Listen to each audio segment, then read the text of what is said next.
Magandang araw uli mga ka-Best Buy. So nandito tayo ngayon sa tindahan ni na Ma'am Rosalie at Sir Conte Adilan.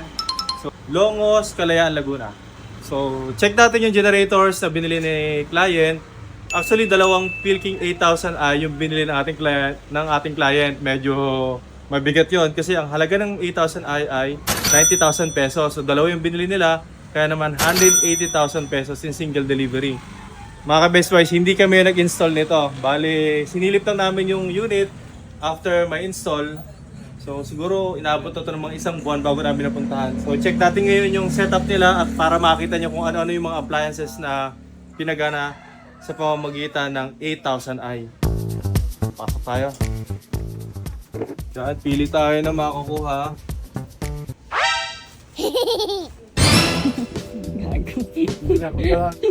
Naka-video ka? May video na may CCTV pa. Sige. Yan, charan, ang ating Philking 8000i. Kung mapapansin ninyo mga ka-Best Buy, yung orientation niya is outward. Nung ini-install ito, namamatay ng kusa yung generator. Nung ipinalipat natin, yung hinarap natin dito sa may open space, hindi na siya nag-automatic shut off. Ito yung kanyang ATS, 60 amperes. I-test natin yung generator na to para makita nyo kung ano-ano yung mga appliances na pinapaandar ng ating Philking 8000i. Ayan, so shut off na. Yung ilaw, wala na. Ayun o. And then, oh.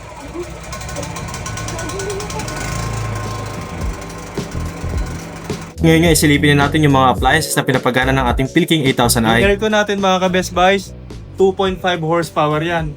Dalawang electric fan, aircon, TV, CCTV, ilaw, dalawang ref. Silipin natin ngayon yung current na status ng ating generator. Alamin natin kung ilang amperahe na yung nakukonsumo ng ating mga appliances. 11.2 amperes. Pumunta naman tayo sa tindahan at tingnan natin yung mga appliances na gumagana. Isang freezer, isang chiller, dalawang freezer, isang electric fan, mga CCTV at mga ilaw. Balikan uli natin yung generator at silipin natin yung standing current na kinukonsumo ng mga appliances na pinapagana natin. Almost 13. Wala pa rin sa kalahati. Indicator light, tatlo lang. So 7 lights yung meron sa light indicator natin. Kung tatlo pa lang, ibig sabihin, hindi pa dyan nami-met yung kalahati. So almost 40% pa lang nakukonsumo ng mga loads ni ma'am sa total output or power output ng ating generator.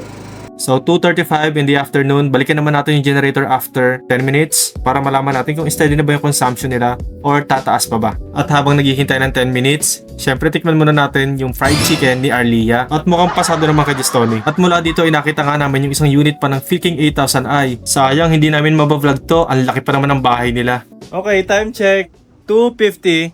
So lampas-lampas na tayo sa 10 minutes. Balikan natin yung generator para malaman natin yung actual consumption after yan, about 50 minutes. Ayun, bumaba na. Yan, 7 na lang. Ipabalikin na natin yung supply ng off nila para bumalik na sila sa normal power. So itataasan natin yung breaker. Tingnan nyo, generator power lang yung nagbibigay ng supply. Walang supply yung utility. Ayan, meron na. And then, mamamatay dapat yung ating generator.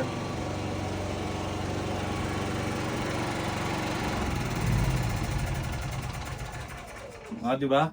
Kapag nawala ng kuryente, mabubuhay yung generator ng automatic. Pag bumalik yung kuryente, usaring mamamatay yung ating generator. So, ganun kaganda yung ating mga Philking fully automatic. Lalong-lalo na nga itong 8000i natin. We are here with Ma'am Rosalie Adilan dito sa Barangay Longos, Kalayaan, Laguna. Kamusta naman yung performance ng ating generator doon sa mga unang 2 buwan na nagagamit? Goods naman. May na-experience kayo ma'am na maganda dito sa generator? Wala pa naman. Appliances na pinagana natin, ano-ano po yung mga appliances na yan? Dalawa freezer, 4 na ref, aircon, electric fan, ilaw. Then ano yung masasabi nyo doon sa automatic natin? Goods, hindi na kailangan puntahan para itaas yung driver, ibaba yung brake, diretso.